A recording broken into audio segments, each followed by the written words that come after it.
نحمده ونصلي على رسوله الكريم أما بعد فأعوذ بالله من الشيطان الرجيم بسم الله الرحمن الرحيم يا أيها النبي حسبك الله ومن اتبعك من المؤمنين صدق الله العظيم. درود شریف پڑھیں. اللهم صل على سيدنا محمد وعلى آل سيدنا محمد وبارك وسلم تسليما كثيرا. میرا محترم بزرگوں اور دوستو، جیسا کہ پچھلے جمعے کو حضرت عثمان رضی اللہ تعالیٰ عنہ کی سیرت اور ان کی شہادت کے حوالے سے گفتگو ہوئی تھی. اب چونکہ جو میں نے آیت کریمہ تلاوت کی ہے اس میں حضرت عمر کا تذکرہ ہے. حضرت عمر رضی اللہ تعالیٰ عنہ جن کا نام عمر ہے، لقب فاروق ہے، والد کا نام خطاب ہے. حضرت عمر رضی اللہ تعالیٰ عنہ کی جو شہادت ہوئی ہے وہ آپ پر جو حملہ کیا گیا تھا وہ 27 ذی الحجہ فجر کی نماز کے وقت، اور آپ کی جو شہادت ہوئی ہے وہ 1 محرم الحرام کو ہوئی ہے، اور آج 25 ذی الحجہ ہے. اس لیے میں نے سوچا کہ حضرت عمر رضی اللہ تعالیٰ عنہ کے حوالے سے گفتگو کی جائے تاکہ ان کی سیرت، ان کی تاریخ، ان کے اخلاق، ان کا روح، ان کا دبدبہ، ان کا جاه و جلال ہمارے سامنے آئے اور ہم ان کو اپنا آئیڈیل اور نمونہ بنائیں اور دیکھیں کہ ان کا ایمان کتنا مضبوط تھا. آج ہمارا ایمان اتنا کمزور ہے، آج ایمانی لحاظ سے ہم اتنے بے بس اور لاچار ہیں. اگر کوئی ہمارے اوپر لاٹھی رکھ دے، اگر کوئی ہمارے اوپر ہم کو دھمکا دے تو ہم اسی کی زبان بولنے لگ جاتے ہیں. یہ ہمارے ایمان کی حالت ہے. اللہ تبارک و تعالی ہم سب کو صحابہ جیسا ایمان نصیب فرمائے کہ پیارے آقا صلی اللہ علیہ وسلم کے ہاتھوں پر جب 45 لوگ مسلمان ہوئے، ایمان قبول کیا، ابھی علن اعلان اسلام کی دعوت نہیں دی جا رہی تھی. علن اعلان بیت اللہ میں نمازیں ادا نہیں کی جاتی تھی. ابھی مسلمان اپنے اسلام کو ظاہر نہیں کر رہے تھے، اپنے ایمان کو ظاہر نہیں کر رہے تھے. مسلمان انتہائی بے کسی اور بے سر و سامانی کے عالم میں تھے، اور کفار بہت طاقتور تھے، اور اتنا قوت، اتنی طاقت تھی کہ مسلمانوں کو، اسلام کو مٹانے کی ہر وقت سازشیں اور کوششیں کرتے تھے. اللہ کے حبیب جناب محمد رسول اللہ صلی اللہ علیہ وسلم ہر وقت پریشان حال رہتے تھے، کیا کیا جائے. اللہ کے حبیب جناب محمد رسول اللہ صلی اللہ علیہ وسلم رات کا وقت ہے، بیت اللہ میں تشریف لے گئے. کعبے کے غلاف کو پکڑ کر روتے اور کہتے ہیں اللہم اعز الاسلام والمسلمین، اللہم اعز الاسلام، اے اللہ اسلام کو بول بالا عطا فرما، اسلام کو عزت عطا فرما، اسلام کو شان و شوکت عطا فرما. اے اللہ عمر کو ایمان کی دولت عطا فرما دے، یا ابو جہل کو ایمان کی دولت سے مالا مال فرما دے. رات کا وقت ہے، تہجد کا وقت ہے. پیارے آقا صلی اللہ علیہ وسلم اللہ کی بارگاہ میں خانہ کعبہ کا غلاف پکڑ کر روتے ہیں، اللہ اسلام کو شان و شوکت عطا فرما دے، اسلام کو بلندی عطا فرما دے۔ اللہ کے حبیب جناب محمد رسول اللہ صلی اللہ علیہ وسلم تہجد کے وقت یہ دعائیں مانگ رہے تھے، ادھر کفار و مشرکین اپنی میٹنگ کر رہے تھے، کون ہے نوجوان، کون طاقتور ہے جو محمد صلی اللہ علیہ وسلم کا قتل کر دے۔ خطاب کا بیٹا اٹھتا ہے، عمر اٹھتا ہے جو 27 سال کا نوجوان ہے، وہ کہتا ہے نعوذ باللہ محمد صلی اللہ علیہ وسلم کا خاتمہ میں کروں گا، میں قتل کروں گا۔ حضرت عمر رضی اللہ تعالیٰ عنہ اعلان کرتے ہیں کہ کل کا سورج غروب ہونے سے پہلے نعوذ باللہ میں محمد صلی اللہ علیہ وسلم کا سورج غروب کر دوں گا۔ لیکن ان کو کیا خبر تھی کہ جس دربار میں ہم سر لانے کے لیے جائیں گے وہاں ہم سر رکھ کر آئیں گے۔ انہوں نے اسلام لانے کی وجہ کیا بنی؟ آپ اس ارادے سے نکلتے ہیں کہ جناب محمد رسول اللہ صلی اللہ علیہ وسلم کا نعوذ باللہ میں قتل کرنے کے لیے جا رہا ہوں، راستے میں خبر ملتی ہے بعد میں قتل کرنا، پہلے اپنے بہن اور بہنوئی کی تو خبر لو، وہ اسلام لا چکے ہیں، وہ محمد کو مان چکے ہیں، وہ کلمہ پڑھ چکے ہیں، وہ صحابی بن چکے ہیں، وہ محمد کے دیوانے ہو چکے ہیں، وہ محمد کی غلامی اختیار کر چکے ہیں، اپنی بہن کے گھر پہنچتے ہیں، اپنی بہن کو مارتے ہیں، بہنوئی کو مارتے ہیں، بہن سے کہتے ہیں جو تو قرآن پڑھ رہی تھی، جو تو کتاب پڑھ رہی تھی، مجھے وہ سن کر تو دکھا۔ بہن کہتی ہے جاؤ تم پہلے غسل کر کے آؤ، تم پاک ہو کر آؤ، بعد میں جو وہ کتاب پڑھنا، بعد میں وہ کتاب تمہیں تھمائی جائے گی۔ قربان جاؤ بہن پر۔ اور حضرت عمر رضی اللہ تعالیٰ عنہ جب قرآن کو پڑھتے ہیں اور قرآن کھولتے ہیں، جب ما انزلنا علیک القرآن لتشقى یہ آیتیں پڑھتے ہیں، یہ آیتیں ان کے دلوں میں اترتی چلی جاتی ہے اور ان کے دل کا ارادہ، ان کی سوچ بدل جاتی ہے اور جناب محمد رسول اللہ صلی اللہ علیہ وسلم کے دربار میں یوں ہی تلوار ننگی لے کر چلے جاتے ہیں۔ صحابہ دیکھتے ہیں اور صحابہ کہتے ہیں اللہ کے حبیب عمر آ رہے ہیں۔ اللہ کے حبیب فرماتے ہیں عمر آ نہیں رہے بلکہ عمر کو لایا جا رہا ہے، عمر کو لایا جا رہا ہے۔ عمر پہنچتے ہیں اور گواہی دیتے ہیں اشہد ان لا الہ الا اللہ واشہد ان محمدا عبدہ ورسولہ۔ جب یہ کلمہ پڑھتے ہیں تو صحابہ کرام جھوم جاتے ہیں، جبرائیل آتے ہیں، کہتے ہیں عمر کے اسلام لانے کی وجہ سے آج فرشتے آسمانوں پر خوشیاں منا رہے ہیں۔ یعنی عمر جب اسلام لائے صرف صحابہ نے خوشیاں نہیں منائی، آسمان کے فرشتے بھی خوشیاں منا رہے ہیں۔ حضرت عمر اسلام لا چکے ہیں، اسی درمیان نماز کا وقت ہوتا ہے۔ اللہ کے حبیب جناب محمد رسول اللہ صلی اللہ علیہ وسلم گھر میں نماز پڑھنے کا جو ہی ارادہ فرماتے ہیں عمر ایک دم چمک اٹھتے ہیں کہ اللہ کے حبیب آج سے گھروں میں نماز ادا نہیں کی جائے گی، آج سے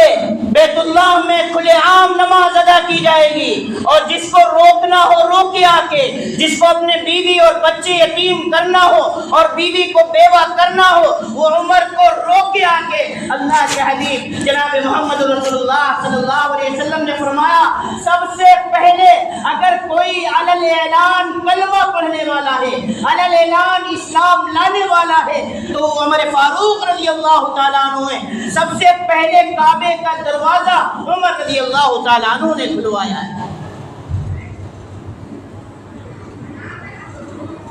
حضرت عمر رضی اللہ تعالیٰ عنہ جن کے بارے میں عبداللہ بن مسعود رضی اللہ تعالیٰ عنہ فرماتے ہیں کہ جب تک عمر اسلام نہیں لائے تھے تب تک اسلام پوشیدہ تھا، چھپا ہوا تھا،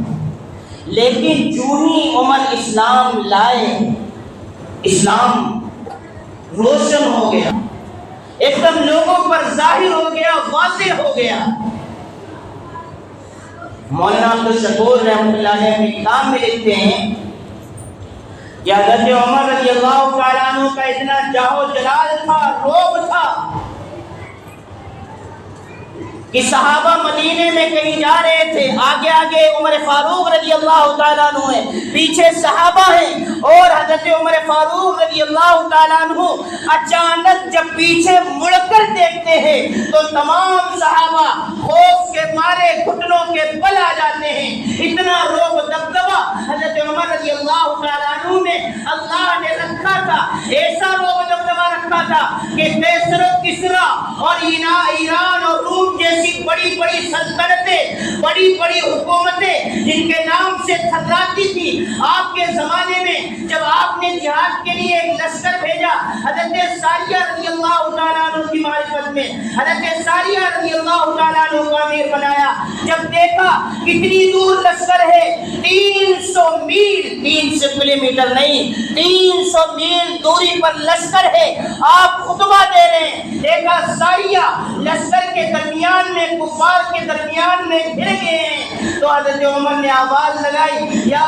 ساریتا الی الجبل، اے ساریہ تمہارے پیچھے پہاڑ ہے، اس پر چڑھ جاؤ، کتنی دوری پر، اور حضرت عمر رضی اللہ تعالیٰ عنہ کی آواز پہنچ جاتی ہے، مدینے کے اندر زلزلہ آتا ہے، آپ نے زمین پر پیر مار کر کہا اس کو ٹھہر جا، زلزلہ ختم ہو جاتا ہے، مدینے سے کسی پہاڑ سے آگ نمودار ہوتی ہے، آپ صرف اپنی چادر ہلاتے ہیں اور آگ بجھ جاتی ہے۔ حضرت عمر فاروق رضی اللہ تعالیٰ عنہ کے پاس مصر کے کچھ لوگ آئے کہ دریائے نیل ہر سال سوکھ جاتا ہے، دریائے نیل ہر سال سوکھ جاتا ہے، اور جب ہی جاری ہوتا ہے، جب پانی آتا ہے، جب اس میں کسی لڑکی کی بھینس چرائی جاتی ہے۔ حضرت عمر فاروق رضی اللہ تعالیٰ عنہ نے خط لکھا اور کہا یہ دریائے نیل میں اس خط کو ڈال دینا، اور اس خط پہ کیا لکھا کہ عمر جو اللہ کا غلام ہے یہ خط لکھتا ہے، اگر تجھے جاری ہونا ہے تو جاری ہو جا، ورنہ تیری کوئی ضرورت نہیں۔ ایک روایت میں آتا ہے کہ یہ بھی لکھا کہ اگر تجھے جاری ہونا ہے جاری ہو جا، ورنہ تجھ میں ایسے شخص کو دفن کروں گا جو بے نمازی ہوگا، ایسے شخص کو ڈال دوں گا۔ آج تک کہ کل سے لے کر آج تک سوکھا نہ پھر دریائے نیل، اتنی طاقت تھی عمر فاروق کے فرمان میں، آج تک دریائے نیل سوکھا نہیں ہے، یوں ہی جاری ہے۔ اللہ نے یوں ہی، اللہ کے حبیب نے یوں ہی نہیں فرمایا کہ عمر جس راستے سے گزر جاتے ہیں اس راستے سے شیطان کی گزرنے کی ہمت نہیں ہوتی ہے، راستہ چھوڑ دیتا ہے۔ عمر کو وہی لوگ پسند کرتے ہیں، عمر کو وہی لوگ جو ہے محبت کرتے ہیں، عمر کو انسان محبت کرتا ہے، شیطان کو عمر سے محبت نہیں ہوتی ہے۔ محرم کا مہینہ آنے والا ہے، بہت سے ہمارے اہل سنت والجماعت بھائی جو ہیں سنی اپنے آپ کو کہتے ہیں، اپنے آپ کو سنی کہتے ہیں، رافضیوں کی طرح وہ بھی حضرت عمر، حضرت ابوبکر رضی اللہ تعالیٰ عنہ پر ٹھوکتے ہیں، اور حضرت علی اور حضرت عمر کی دشمنی بتاتے ہیں، حضرت ابوبکر حضرت علی کی دشمنی بتاتے ہیں، لیکن ان کو یہ نہیں معلوم کہ حضرت عمر رضی اللہ تعالیٰ عنہ صحابی ہیں، اگر ان کے درمیان اور علی کے درمیان کوئی بات ہوتی تو حضرت ام کلثوم جو علی کی بیٹی ہے، حضرت عمر رضی اللہ تعالیٰ عنہ سے نکاح حضرت علی نہ کرتے۔ حضرت علی کی جو بیٹی ام کلثوم ہے، ان کا نکاح کس سے ہوا؟ حضرت عمر رضی اللہ تعالیٰ عنہ سے۔ ایک مرتبہ قیصر روم کو حضرت عمر رضی اللہ تعالیٰ عنہ نے کچھ تحائف اور کچھ ہدیہ بھیجا، تو ان کی بیوی ام کلثوم رضی اللہ تعالیٰ عنہ نے بھی ہدیہ بھیجا ان کی بیوی کو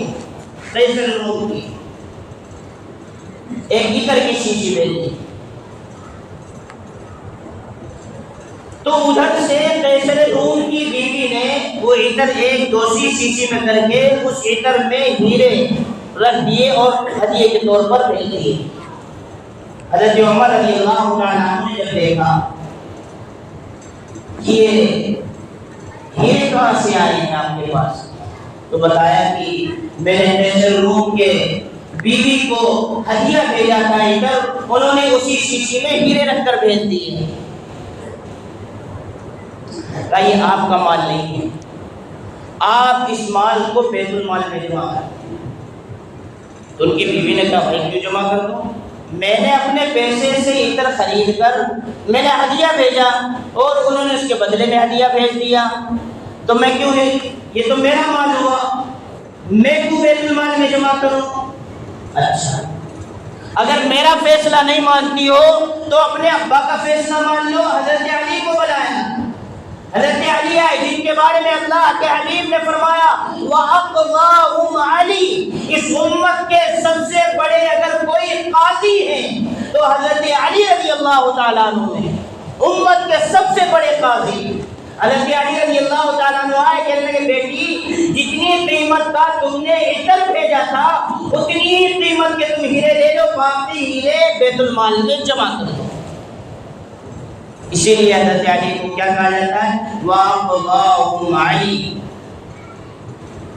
اگر حضرت علی رضی اللہ تعالیٰ عنہ، یہ میری بات نوٹ کر لیں،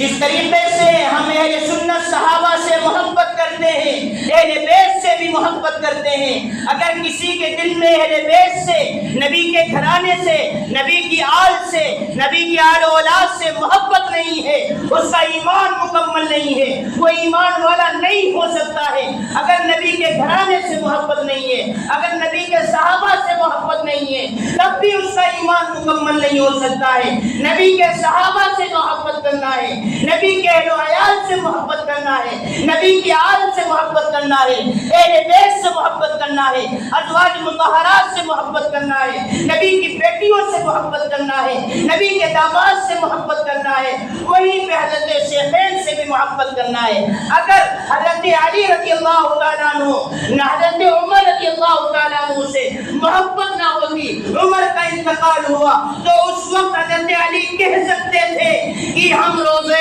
رسول میں عمر کو دفن نہیں ہونے دیں گے. لیکن حضرت علی رضی اللہ تعالیٰ عنہ نے خوشی خوشی دفن ہونے دی اور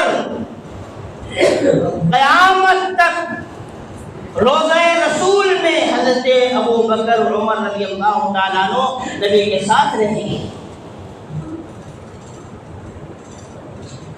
تو یہاں پر ایک بات اپنے دماغ میں، بہت سے لوگ محرم الحرام کے مہینے میں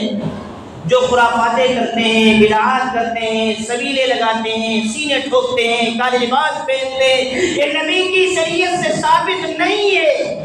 یہ نبی صلی اللہ علیہ وسلم کا طریقہ نہیں ہے، یہ صحابہ کا طریقہ نہیں ہے، یہ اہل بیت کا طریقہ نہیں ہے، یہ نبی کی آل و اولاد کا طریقہ نہیں. ہم نبی کے طریقے کو دیکھیں، نبی کے قول کو دیکھیں، صحابہ کے طریقے کو دیکھیں، صحابہ کے قول کو دیکھیں، صحابہ نے کیسی زندگی گزاری ہے. ہم اگر صحابہ سے اور نبی سے ہٹ کر زندگی گزاریں گے ہم آخرت میں بھی ناکام رہیں گے اور دنیا میں بھی ناکام رہیں گے، دونوں جگہ ہم ناکام رہیں گے. میرا عزیزوں، دوستوں، بزرگوں، بتانا یہ تھا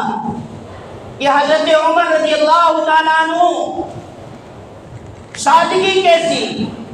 آج اگر ہمارے پاس مال دولت آ جائے، اگر آج ہمارے پاس روپیہ پیسہ آ جائے، مال و دولت آ جائے، ہمیں کوئی عہدہ مل جائے، ہم BDC یا ودھایک یا مکھ منتری یا سانسد بن جائے، اگر ہمارے پاس جو ہے بڑھیا کاروبار ہو جائے، ہماری تجارت اچھی ہو جائے، تو ہم غریب کے پاس بیٹھنا پسند نہیں کریں گے، غریب سے باتیں کرنا پسند نہیں کریں گے، نبی کے طریقے پر ہم خرچ کرنا پسند نہیں کریں گے۔ پیارے آقا صلی اللہ علیہ وسلم اور صحابہ کی جو مشن بتا گئے تھے، جو مدارس و مساجد یا اہل اللہ یہ سبیل اللہ ہے، اللہ کے راستے ہیں، ان پر ہم خرچ کرنے کے لیے تیار نہیں ہوں گے۔ ہم اتنے آنا اور تکبر میں آ جائیں گے کہ ہمارے پاس مال ہے، ہمارے پاس دولت ہے، ہم غریب سے بات نہیں کر سکتے ہیں۔ دیکھیے سادگی، حضرت عمر رضی اللہ تعالیٰ عنہ کی 22 لاکھ مربع میل پر حکومت ہے، اور ایسی حکومت اور ایسا بادشاہ اور ایسی خلافت کہ جس سے شیطان ڈرتا تھا، اور سادگی اتنی کہ درخت کے سائے میں سر کے نیچے اینٹ رکھ کر سو جایا کرتے تھے۔ حضرت عمر رضی اللہ تعالیٰ عنہ وہ صحابی جنہوں نے سب سے پہلے محکمہ ڈاک قائم کیا، وہ صحابی جنہوں نے سب سے پہلے مؤذن اور امام کی تنخواہیں مقرر کی، وہ صحابی جن کے راستے سے شیطان گزرتا نہیں تھا، وہ صحابی جن کے بارے میں پیارے آقا صلی اللہ علیہ وسلم نے فرمایا اگر میرے بعد کوئی نبی ہوتا تو وہ عمر ہوتے، وہ صحابی جن کے بارے میں پیارے آقا صلی اللہ علیہ وسلم نے فرمایا جب آپ صلی اللہ علیہ وسلم کے پاس بیٹھے تھے، آپ صلی اللہ علیہ وسلم نے فرمایا جس کو اپنی آل اولاد سے زیادہ، ماں باپ سے زیادہ مجھ سے محبت نہیں ہے، اس کا ایمان مکمل نہیں ہے۔ حضرت عمر نے فرمایا مجھے اپنی آل اولاد سے زیادہ، اپنی بیوی بچوں سے زیادہ محبت ہے، لیکن اپنی جان سے زیادہ محبت نہیں ہے۔ اللہ کے حبیب نے فرمایا ابھی تمہارا ایمان مکمل نہیں ہے، فرمایا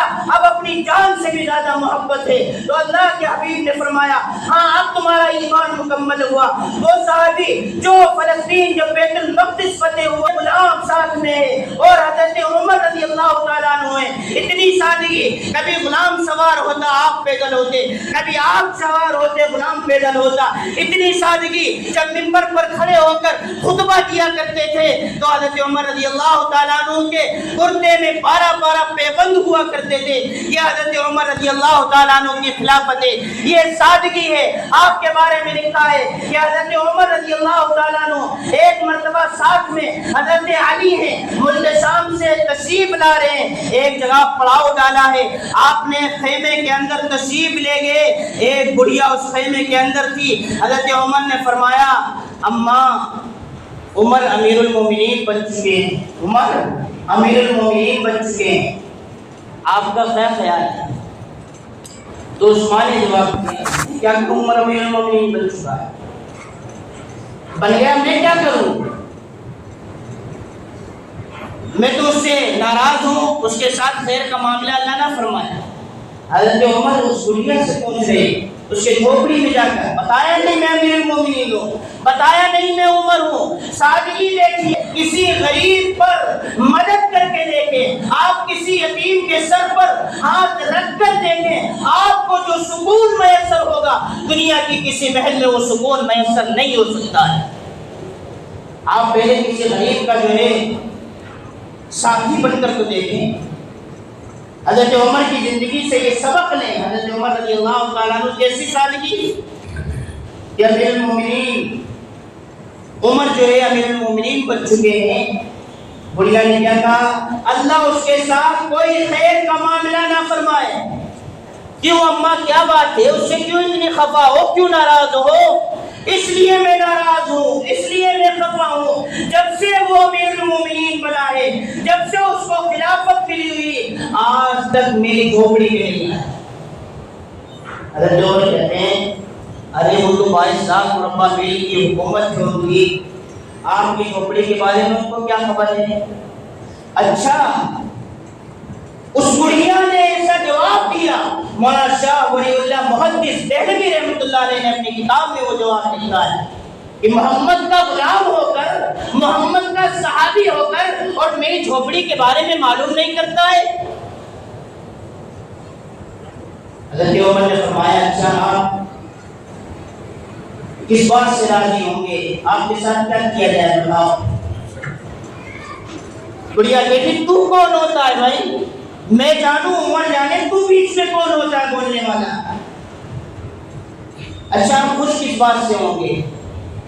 میں اس بات سے خوش ہوگا وہ میری جھوپڑی میں آ جائے، دیکھ لے کیا کام ہے کیا نہیں کام ہے، وہ کام کرا دے، میں خوش ہو جاؤں گا۔ اتنے میں حضرت علی رضی اللہ تعالیٰ عنہ آ جاتے ہیں اور جھوپڑی میں داخل ہو کر کہتے ہیں السلام علیکم یا امیر المومنین عمر بن خطاب رضی اللہ عنہ۔ وہ ایک دم اس کا رنگ اڑ جاتا ہے، یہی امیر المومنین ہے، یہی عمر فاروق رضی اللہ تعالیٰ عنہ ہے۔ اتنی سادگی، بتاؤ کوئی ایسی مثال دنیا کا حکمراں، کوئی دنیا کا ایسا بادشاہ ایسی مثال قائم کر سکتا ہو؟ نہیں کر سکتا۔ آج دنیا کے اندر جو یہ قانون تمام ملکوں کے اندر بنا ہے، یا قانون کہ بچہ جیسے ہی، اپنے ہندوستان میں نہیں معلوم لیکن فرانس میں باہر ملکوں میں یہ قانون بنا ہوا ہے کہ بچہ جیسے ہی پیدا ہوگا اس کا وظیفہ مقرر کر دیا جائے گا۔ بچہ جیسے ہی پیدا ہوگا اس کا وظیفہ مقرر کر دیا جائے گا۔ ایک مرتبہ آپ گشت کر رہے تھے، آپ جب ایک گلی سے گزرے تو ایک بچے کی رونے کی آواز سنی، جب آپ واپس آئے تو بھی بچہ رو رہا تھا، تو آپ نے پوچھا بچہ کیوں رو رہا ہے؟ بتایا کہ یہ قانون بنایا امیر المومنین نے بنایا ہے کہ جو بچہ جب دودھ پینا چھوڑے گا جبھی سے اس کا وظیفہ مقرر ہوگا، اس لیے بچے کا دودھ چھڑایا جا رہا ہے۔ حضرت عمر نے اپنے دل میں سوچا عمر تو نے کتنے بچوں کو رلایا، عمر تو نے کتنے بچوں کو رلایا ہوگا۔ اس مکان پہ ٹک لگایا اور آپ وہاں سے چلے آئے۔ آپ نے صبح بھیجا قاصد کو اور وظیفہ بھی مقرر کیا اور یہ قانون بنا دیا کہ آج سے جو ہی بچہ پیدا ہوگا اس کا وظیفہ مقرر کر دیا جائے گا۔ دنیا کو اگر یہ قانون ملا ہے تو عمر اور صدیق اکبر رضی اللہ تعالیٰ عنہ کے جوتیوں کے صدقے میں ملا ہے۔ اس لیے میرا عزیز و دوستو، اپنے ایمان کو مضبوط کرو، اپنا ایمان پختہ کرو، اللہ کی ذات پر اپنا یقین مضبوط رکھو۔ آج کل کی جو ہوائیں چل رہی ہیں، جو ارتداد کی پھیلی ہوائیں چل رہی ہیں، یہ ہوائیں ارتداد کی ہمارے ایمان کو، ہم کو اللہ کے حبیب کے طریقے سے دور نہ کر دیں۔ اس لیے میرا عزیزو، اگر دور نہیں، اگر آپ صحابہ کی زندگی سے اگر قریب ابھی 5-6 دن کا واقعہ دیکھنا چاہتے ہیں تو شاملی کے نوجوان کا واقعہ دیکھ لے، اس کا کتنا ایمان مضبوط ہے اللہ کے اوپر، اپنی تقدیر پر اس کا کتنا بھروسہ ہے۔ وہ کہتا ہے الحمدللہ آئے مسلم میں مسلمان ہوں، اور ایک ہاتھ میں اگر میرے سورج رکھ دیا جائے، چاند رکھ دیا جائے، تب بھی میں اسلام سے نہیں پھروں گا، نہیں ہٹوں گا۔ آج ہم اپنی اسلام چھپانے کی کوشش کر رہے ہیں، آج اپنے ایمان کو چھپانے کی کوشش کر رہے ہیں، اور کس طریقے سے چھپانے کی کوشش کر رہے ہیں۔ اگر ہم داڑھی رکھ لیں گے یا ٹوپی لگا لیں گے، دنیا کے اندر جو ہے ہم سفر نہیں کر پائیں گے، ہم ذلیل ہو جائیں گے۔ خدا کی قسم، موت اس وقت تک نہیں آ سکتی ہے جب تک ہمارے مقدر کا ایک ایک لقمہ ہمارے پیٹ میں نہ چلا جائے، اس وقت تک ہمیں موت نہیں آ سکتی ہے۔ اس لیے میرے عزیز و دوستو، اپنی پہچان، اپنا حلیہ، نبی پاک صلی اللہ علیہ وسلم کا طریقہ، ان کا قول، ان کا فعل، ہم جس نبی کے